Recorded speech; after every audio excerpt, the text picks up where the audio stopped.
So sekarang ni ada pula budak ni. Hey Mana sini?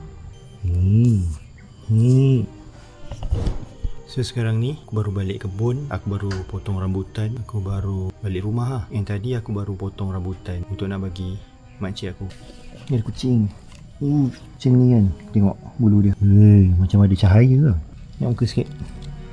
Muka sikit. Manja. Ni anak dia. Tu pemadam. Ni kumbang dua. So tadi aku ambil rambutan. Rambutannya macam ni. Gemuk ni. Gemuk sedap. Tadi aku makan kan, memang tak boleh berhenti. Makan sekali memang tak boleh berhenti. Ni sibuk je dah.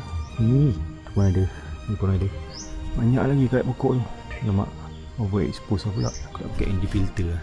So ini vlog pertama untuk Action Cam 5 Pro aku. Ni nama dia pemadam.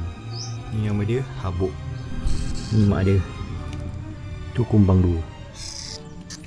So aku sekejap lagi nak keluar selamat lepas Zuhur macam tu lah. And sekarang ni aku tak tahu nak buat apa. Maybe aku sekejap lagi nak makan kot. So stay tune. Bye bye.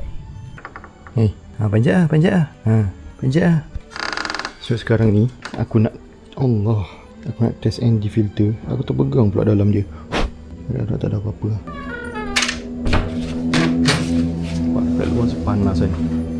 So aku nak try pakai ND filter yang Vitality ni, yang 8 nya. Nak try pakai Smart.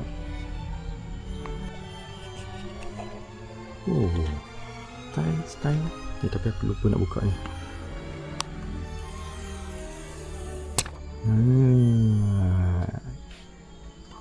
Style juga okey juga. Dia gelap sikit lah, tapi okey je. So high,